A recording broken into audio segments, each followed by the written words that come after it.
Imagine living in a world where women are expected to remain silent in public, where their voices barely carry beyond the kitchen or parlor, and where their opinions are considered secondary to men's.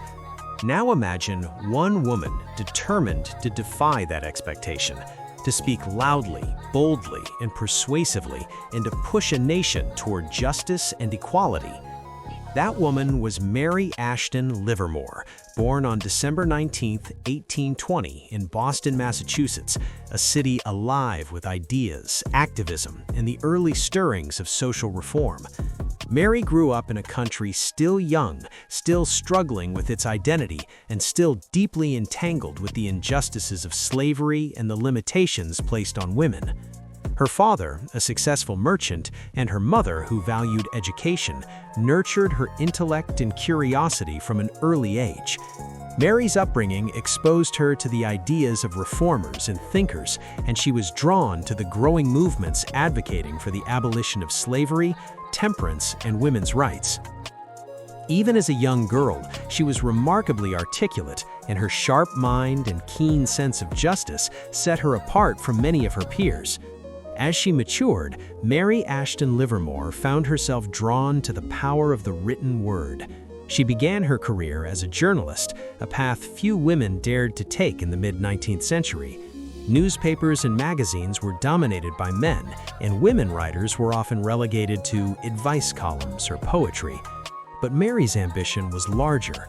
She used her pen as a tool for activism, writing with eloquence and moral clarity on issues ranging from abolition to social reform.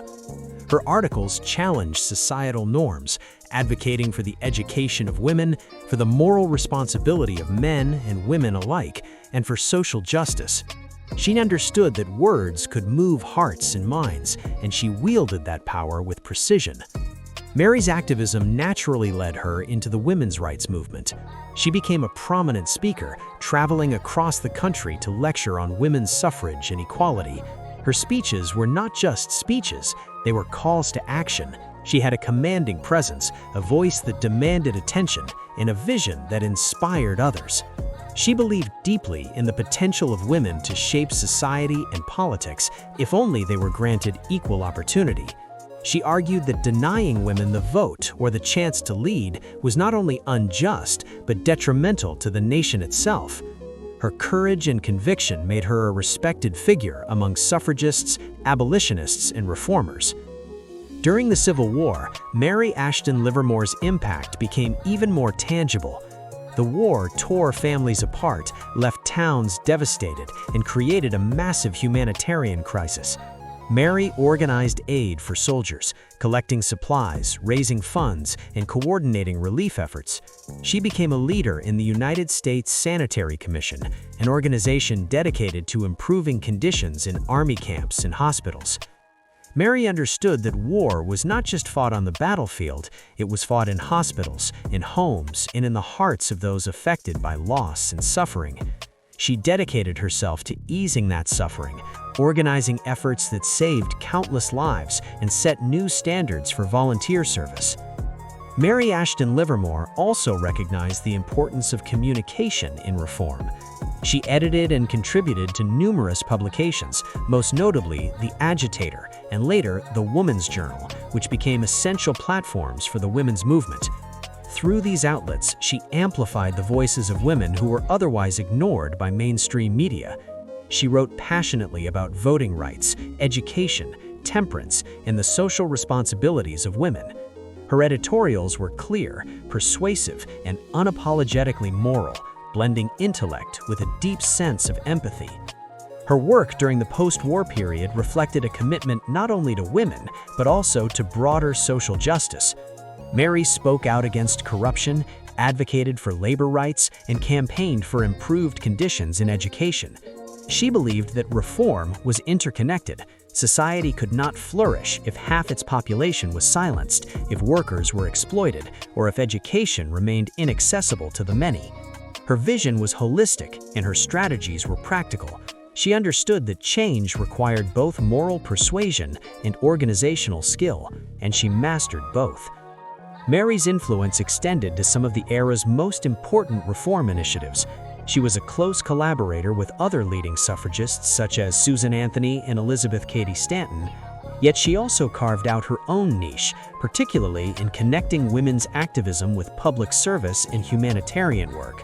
She believed that women's participation in society should not be limited to advocacy. It should include tangible efforts to improve daily life, from education to healthcare to public morality. Her approach made her a bridge between the intellectual wing of the women's movement and its practical, service-oriented wing. One of Mary Ashton Livermore's lasting legacies was her emphasis on women's collective power.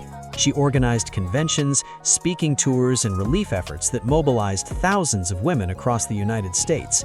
She understood the dynamics of social networks long before modern sociology gave it a name. By connecting women, coordinating their efforts, and providing platforms for their voices, she created a ripple effect that amplified their impact far beyond what any individual could achieve. Despite her national prominence, Mary remained a deeply empathetic and approachable figure.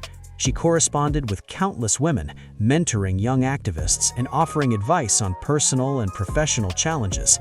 She believed in empowerment through guidance, education, and example. Her letters reveal a woman deeply committed to principle, yet tender and understanding toward those struggling in a society that often denied them agency. Mary Ashton Livermore lived through some of the most tumultuous decades in American history. She saw a nation divided by war, struggling to integrate millions of freed slaves into its social fabric, and grappling with the question of women's place in public life. Through it all, she remained steadfast, using her intellect, her voice, and her organizational skill to shape society. Her efforts contributed directly to the gradual expansion of women's rights, to improvements in public health and education, and to the empowerment of women to participate fully in civic life. She passed away on May 23, 1905, leaving behind a legacy that was both tangible and inspirational. The organizations she strengthened continued, the publications she nurtured persisted, and the women she mentored carried forward her vision. Her life exemplifies the power of persistence, moral courage, and strategic activism. Mary Ashton Livermore showed that one person, armed with determination, intelligence, and compassion, could shape not just policy, but the very conscience of a nation. In the end, Mary's story is a reminder that history is often made not only by presidents, generals, or kings, but by those who wield ideas, compassion, and relentless energy to create social change. She dared to imagine a society where women had voice, influence, opportunity, and she spent her life making that vision real. For listeners today, her life offers a timeless lesson. Meaningful change comes from courage, conviction, and the willingness to act even when the world expects you to remain silent. Mary Ashton Livermore is remembered not just as a suffragist or reformer, but as a strategist, organizer, and moral force whose contributions shaped the path toward equality in America. Her story continues to inspire, demonstrating that social progress often begins with those willing to speak, act, and mobilize others for the greater good. And in her legacy, we see the enduring power of persistence, principle, and vision, qualities that remain as vital today as they were more than a century ago.